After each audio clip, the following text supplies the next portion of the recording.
Terima kasih Anda masih setia bersama kami di Berita Utama. Saudara, kasus pembunuhan sadis terjadi di Ciamis, Jawa Barat. Seorang suami secara membabi buta membunuh sang istri. Pembunuhan ini membuat warga sekitar gempar. Pasalnya, pembunuhan ini dilakukan pada pagi hari dan di tepi jalan desa. Lalu, apa yang sebenarnya menjadi motif yang kemudian menyebabkan pelaku tega membunuh istrinya sendiri? Masalahnya mau pesok di Unjalan.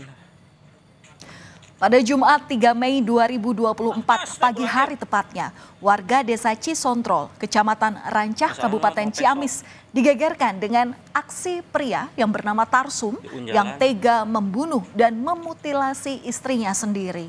Video ini terpaksa kami samarkan, saudara, karena mengandung unsur kengerian.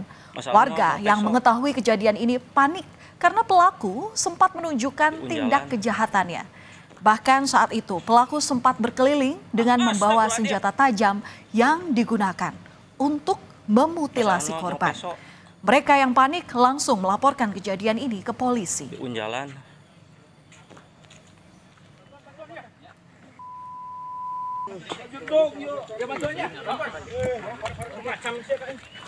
Setelah mendapat laporan dari warga, polisi dan TNI langsung meringkus pelaku. Saat ditangkap, pelaku sempat melakukan perlawanan, sehingga ia terpaksa diborgol dan dibawa paksa menuju mobil polisi untuk diamankan atau ditangkap ke Mapolsek Rancah. Anggota Inafis Polres Ciamis yang datang ke lokasi langsung melakukan olah tempat kejadian perkara. Jenazah korban dikumpulkan dan langsung dibawa ke Rumah Sakit Umum Daerah Ciamis untuk diotopsi. Dari proses olah TKP yang dilakukan, polisi turut disita sejumlah barang bukti. Di antaranya, senjata tajam yang digunakan pelaku untuk melakukan aksi pembunuhan dan beberapa alat bukti lainnya. Pelaku yang sempat diamankan ke Mapolsek Rancah kemudian dibawa ke Polres Ciamis untuk pemeriksaan lebih lanjut. Si korban meninggal dunia termutilasi beberapa bagian. Pelakunya diduga suami korban sendiri. Ada motif apa gitu kan? Ya, untuk motifnya kita tentunya harus melakukan pendalaman lebih dahulu. Ya, nanti proses penyidikannya akan berkembang. Pelaku sudah diamankan di Polsek dan sementara proses evakuasi ke Polres. Apakah akan dilakukan pemeriksaan kejiwaan terhadap pelaku? Ya, pastinya kita akan lakukan. Dan inilah, saudara, suasana desa Cisontrol yang menjadi lokasi pembunuhan istri oleh suaminya sendiri.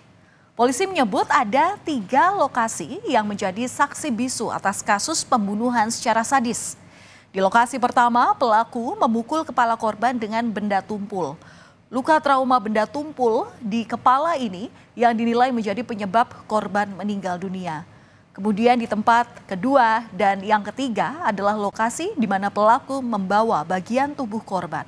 Lalu bagaimana kronologi dari pembunuhan ini?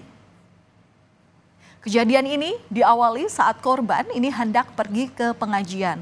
Lalu tiba-tiba pelaku ini mencegat korban dan langsung memukul korban dengan benda tumpul yang dibawanya. Setelah itu pelaku memutilasi korban dan sempat berjalan di sekitaran lokasi dengan membawa senjata tajam. Sebelum peristiwa ini terjadi, saudara, pihak keluarga sempat menghubungi puskesmas karena pelaku ini sempat bertindak melukai diri sendiri, namun aksinya itu ketahuan oleh warga, sehingga pelaku saat itu gagal melakukan aksinya. Nolongin cuman saya. Kita bawa pisau, ya saya udah ngehubungin, saya langsung ditinggal, saya lari laporan ke polisi. Dia langsung kronologinya saya udah dia nawarin itu bawa daging, saya langsung pergi ke polsek laporan. Gitu. Karena dia juga bawa senjata tajam. Iya, gitu. Soalnya bingung nolonginnya, gitu, warga juga kan ketakutan. Meski telah menangkap pelaku, polisi terus melakukan pendalaman atas kasus ini. Total ada polisi yang memeriksa 7 orang saksi dari keluarga, tetangga, hingga rekan bisnis pelaku. Pemeriksaan saksi ini dilakukan untuk mengetahui apa yang menjadi motif daripada pembunuhan yang dilakukan pelaku kepada istrinya sendiri. Selain itu, pelaku juga kerap cekcok yang dipicu karena perilaku anaknya yang telah 2 kali menggadaikan sepeda motor. Dan dari hasil pemeriksaan para saksi, dugaan sementara motif dari pembunuhan ini adalah faktor ekonomi yang menyebabkan pelaku depresi. Karena pelaku ini terlilit utang baik pada bank maupun pada perseorangan. Polisi bilang bahwa korban ini terbebani utang sebesar 100 juta rupiah lebih bahkan.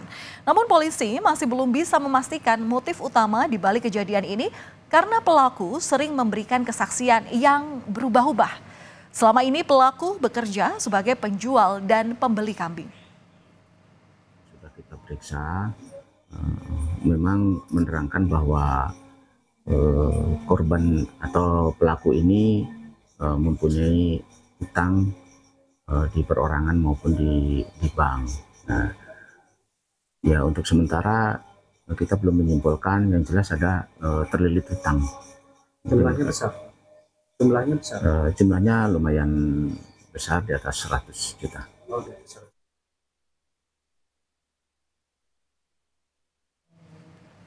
Saudara, pelaku ditahan polisi di sel khusus Polres Ciamis yang terpisah dari tahanan lainnya karena kondisi kejiwaan pelaku yang masih labil.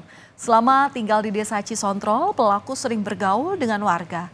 Ketua RT bilang, sebelum peristiwa mutilasi ini, polisi atau pelaku maksud kami sempat bertemu dan akan menitipkan anaknya karena ia berencana untuk pergi bekerja ke Kalimantan bersama dengan rekannya. Pasca kejadian ini, warga mengaku kaget dan panik karena tak menyangka jika pelaku nekat membunuh dan memutilasi istrinya sendiri.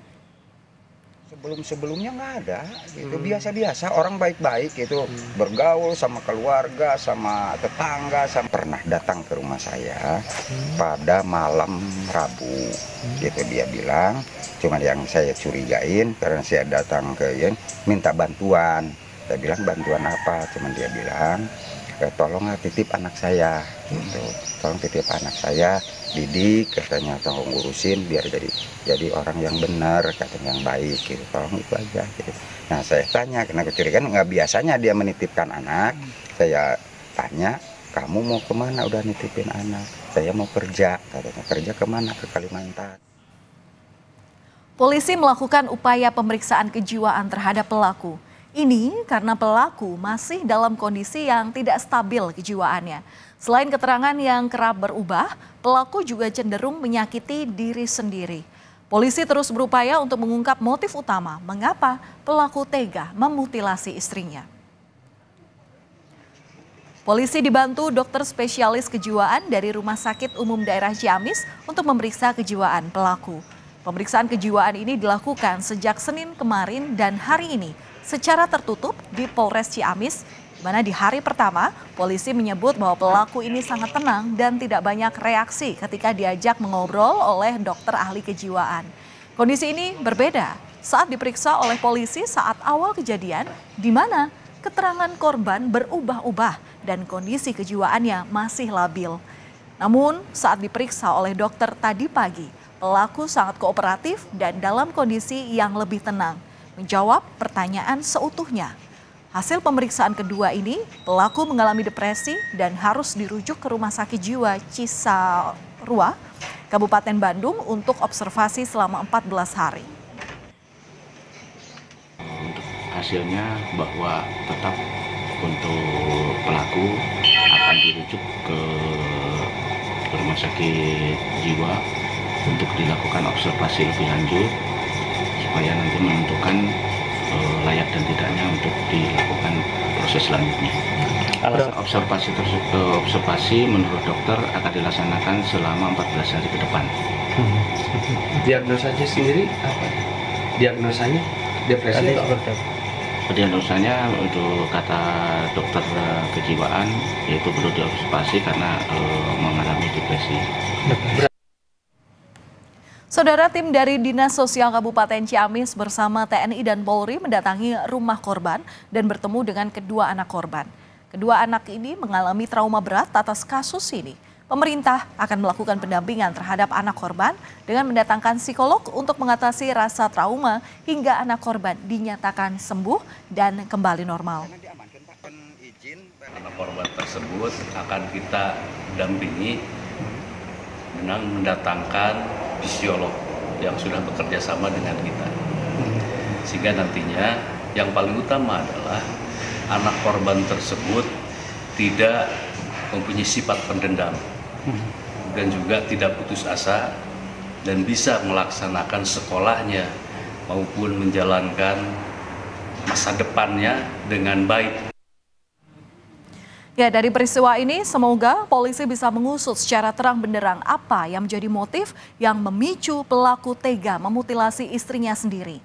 Dan apa yang terjadi dalam kasus ini, saudara, sangat tidak patut untuk kita tiru. Mungkin kita bisa berkonsultasi dengan psikolog atau bercerita kepada orang terdekat ketika kita memiliki masalah. Mencari solusi dengan berpikir jernih dalam kondisi sulit tentu ini sangat diperlukan. Karena jangan sampai melakukan tindakan kriminal bahkan hingga merenggut nyawa orang yang kita sayang.